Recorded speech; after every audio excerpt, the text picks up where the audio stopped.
हर एक देवता इस हवन में बैठा हुआ आहुति दे रहा है। हर एक देवता इस हवन में बैठा हुआ आहुति दे रहा है।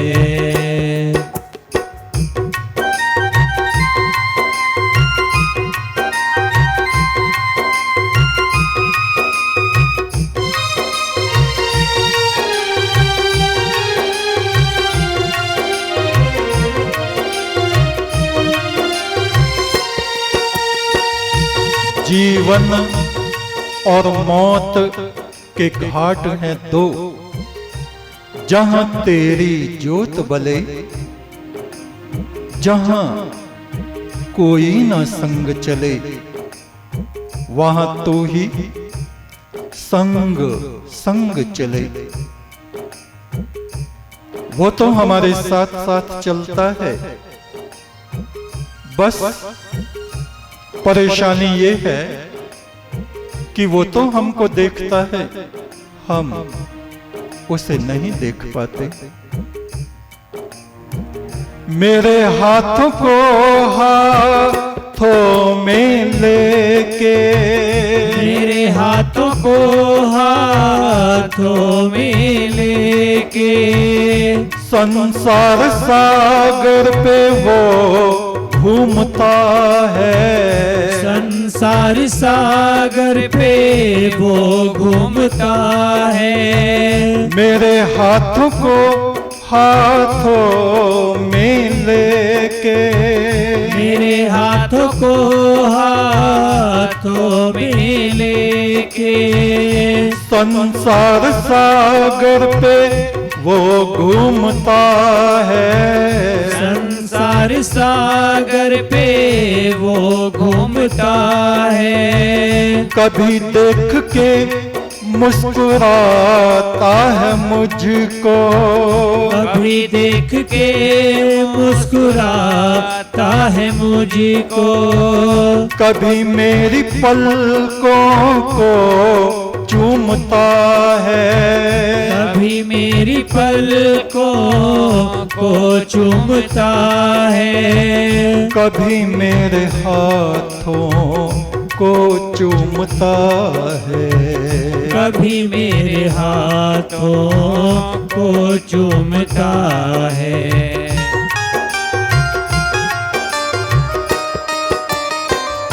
जीवन मृत्यु के मंत्रों से वो परमेश्वर हवन कर रहा है। जीवन मृत्यु के मंत्रों से वो परमेश्वर हवन कर रहा है। हर एक देवता इस हवन में बैठा हुआ आहुति दे रहा है। हर एक देवता इस हवन में बैठा हुआ आहुति दे रहा है।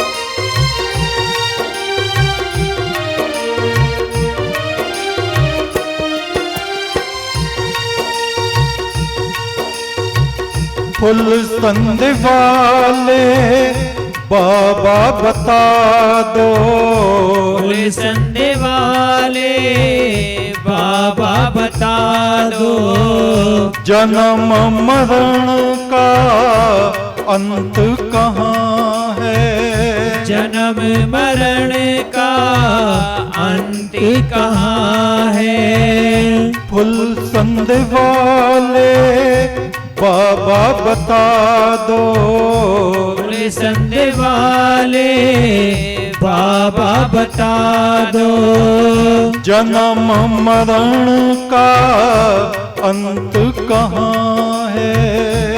जन्म मरण का अंत कहाँ है। जहाँ तेरे चरण हैं हे मेरे सतगुरु, जहाँ तेरे चरण हैं हे मेरे सतगुरु, मेरे मन का बसंत वहाँ है। मेरे मन का बसंत वहाँ है। मेरा आदि अंत वहाँ है। मेरा आदि अंत वहाँ है।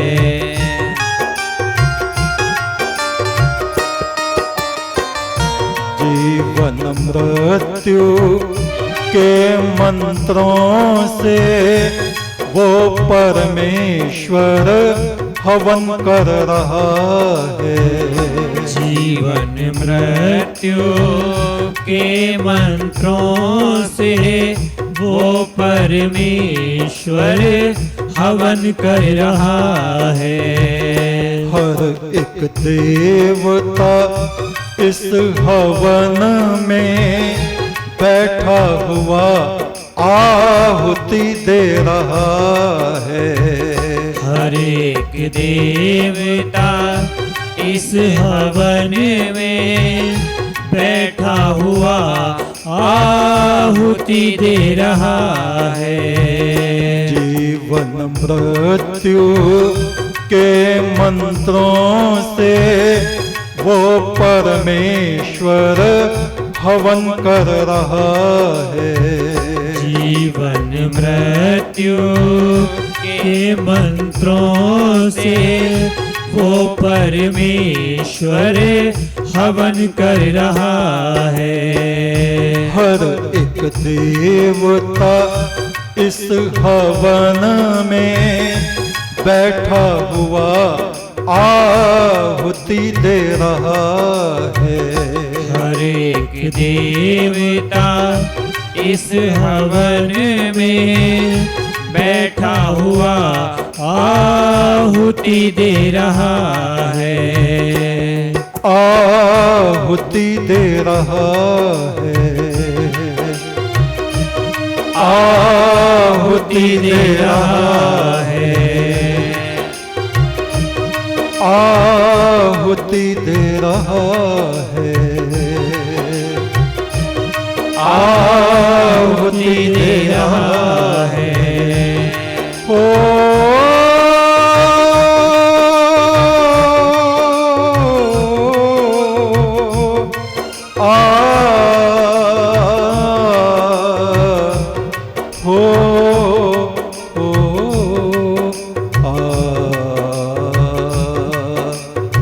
एक तो सच्चा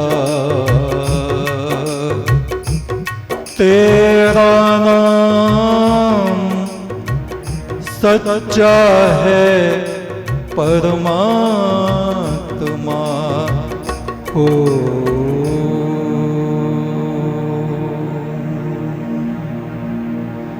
ओम शांति शांति शांति।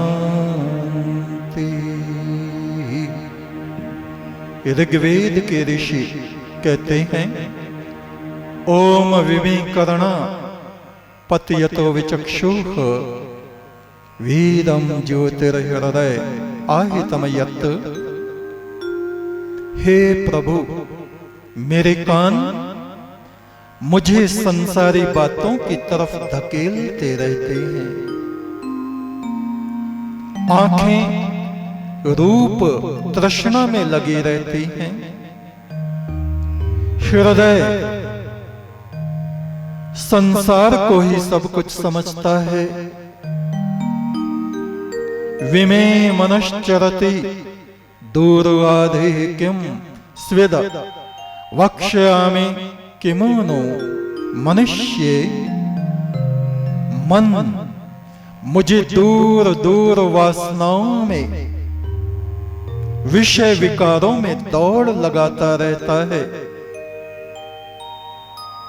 मैं कुमति दुर्बुद्धि से भरा अपनी आत्मा की ज्योति को कैसे तुझे अर्पित करूं?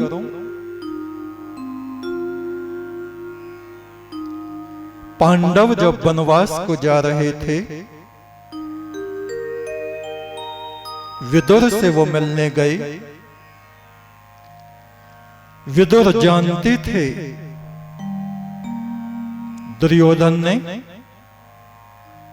उनको लाक्षागृह में जलाकर मार देने की योजना बनाई है, किंतु पांडव उस बात से अनभिज्ञ थे। और उस समय पांडवों के साथ दूसरे लोग कौरव भी वहां पर उपस्थित थे। उनके बीच में सांकेतिक भाषा में विदुर महाराज ने युधिष्ठिर को कुछ वचन कहे। युधिष्ठिर, यदि वन में आग लग जाए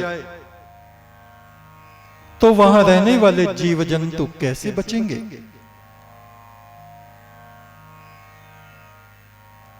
युधिष्ठिर कुछ देर सोचते रहे, सोचते रहे, सोचते रहे। जाते समय विदुर महाराज ये कौन सी संकेत की भाषा बोल रहे हैं? फिर भी युधिष्ठिर ने कहा, भगवान, चूहे या जो और जंतु पृथ्वी में बिल खोदना जानते हैं, आग लगते समय वे अपने बिल में जमीन के भीतर घुस जाएंगे तो उनकी रक्षा हो जाएगी। कहा, ठीक। युधिष्ठिर, ठीक यही बात मैं तुमको कहता हूं, इस मेरे वचन को याद रखना। और युधिष्ठिर जब वहां पहुंचे, जो रहने का मकान या महल भवन उनको दिया गया था, उसका निरीक्षण उन्होंने किया। ज्वलनशील पदार्थों से उसको बनाया गया था। और दुर्योधन की योजना यह थी कि इन पांडवों को रात्रि में किसी भी दिन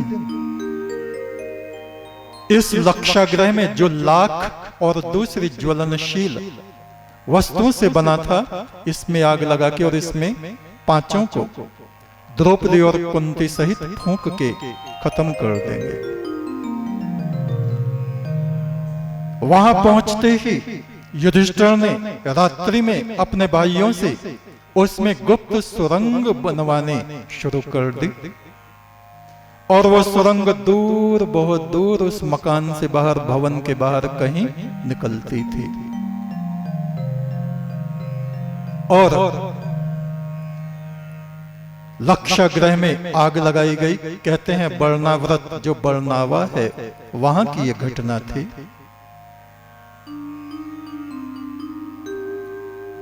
उन पांडवों को मार डालने के लिए दुर्योधन ने अपने गुप्तचरों से उस भवन में आग लगवा दी। वे सब पांडव उस सुरंग में नीचे से होके दूर सुरक्षित चले गए। आज के वक्त में ये महामारी जिससे पूरा विश्व जूझ रहा है, लाखों लोग जिससे पीड़ित हैं, हमारा भारतवर्ष देवभूमि, हमारे लिए भारत सरकार ने जो आदेश जारी किए हैं कि आप घर में रहें तो सुरक्षित रहेंगे, जैसे चूहे अपने बिल में सुरक्षित रहते हैं। बहुत से लोग इस बात से मोदी जी से नाराज भी हैं बहुत से लोग समझ नहीं रहे हैं, बहुत से लोग समझ के भी नादान बने हुए हैं।